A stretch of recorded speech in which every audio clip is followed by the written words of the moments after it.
el lugar donde comienza la conducción del sonido desde que la cóclea percibe el estímulo hasta llegar a la corteza cerebral es aquí, en el ganglio espiral de Corti, donde se pone en contacto con los núcleos cocleares ubicados en el tronco encefálico mediante el octavo par craneal, es decir, el nervio auditivo, donde la información es transmitida hacia los núcleos cocleares ipsilaterales de la región pulpopontina en nuestro tronco cerebral. En este punto se originan dos ramas, una coclear dorsal y una coclear ventral anterior y posterior. La función de esta sinapsis es codificar y preservar la información de la frecuencia e intensidad de los sonidos, disminuyendo los sonidos de fondo o señales de ruido, lo que permitiría atender, seleccionar y priorizar un estímulo central de otro secundario. Además, realiza un análisis biaural, por lo tanto recibe información de ambos oídos participando en la localización de la señal acústica en relación a la posición del oyente en el espacio, debido a que recibe axones del núcleo coclear ventral anterior del lado opuesto o contralateral. Luego de la primera sinapsis de la vía auditiva en los núcleos cocleares, la mayoría de las fibras pasan a cruzar la línea media hasta llegar al complejo olivar superior. Este también participa en la integración biaural y se encarga de la localización y la lateralización del estímulo sonoro. Posteriormente, las fibras provenientes de los núcleos cocleares y del complejo olivar superior ascienden de manera paralela, formando parte del lemnisco lateral. Este participa en el análisis de la duración de un sonido complejo, como lo es el lenguaje. Además, las fibras siguen ascendiendo hasta llegar a los colículos inferiores, ubicados en el techo del mesencéfalo. Es aquí donde se produce el mapeo auditivo. Esta es la especialidad auditiva referida a la ubicación de la fuente sonora. También participa en el análisis frecuencial del sonido y en el análisis interoral de la duración e intensidad sonora. La información auditiva sigue su recorrido hasta el cuerpo geniculado medial del tálamo. Las neuronas que hay aquí tienen una actividad biaural. La función de este lugar es la discriminación auditiva no fonémica, es decir, el procesamiento no verbal de un estímulo sonoro.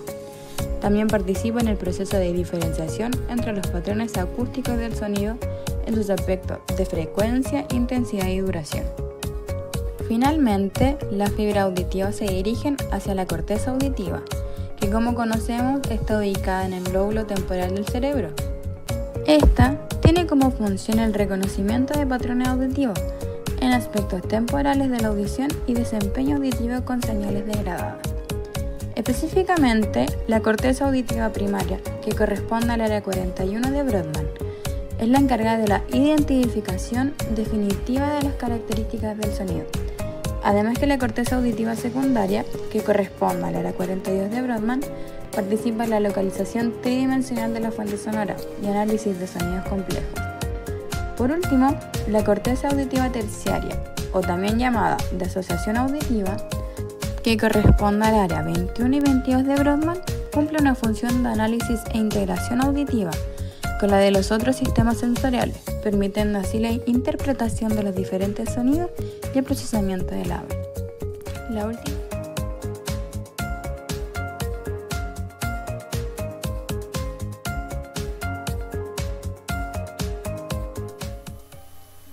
Los objetos auditivos revelan la transformación de la señal acústica en representaciones perceptuales.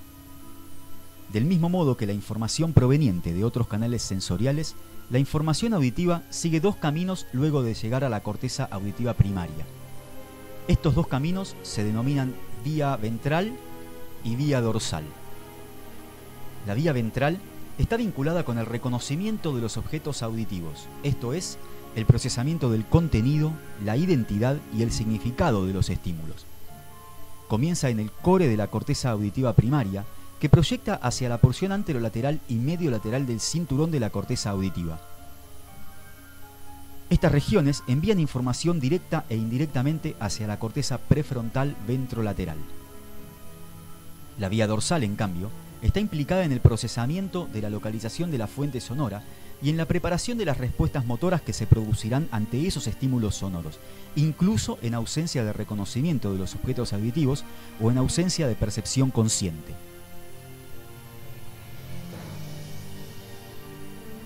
Algunas áreas de la corteza cerebral procesan preferentemente ciertos atributos específicos de la información auditiva. Por ejemplo, el core de la corteza auditiva primaria procesaría atributos primarios como la frecuencia, la intensidad y la localización del estímulo. Las neuronas de la porción anterior de la corteza temporal responden a la voz de personas específicas. Las neuronas de la corteza prefrontal ventrolateral estarían implicadas en la memoria de trabajo auditiva, la atención auditiva no espacial, el significado de los sonidos y la integración multisensorial.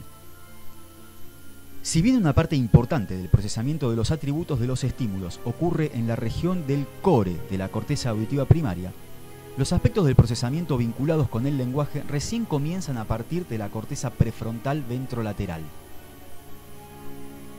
Existen sólidas evidencias de que el procesamiento del lenguaje involucra una amplia red cerebral en la que están involucradas la corteza frontal inferior, la corteza prefrontal ventrolateral, la corteza premotora, la corteza parietal inferior y varios sectores de la corteza temporal.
El procesamiento de la información auditiva comienza desde el momento en el que la onda sonora llega al oído interno.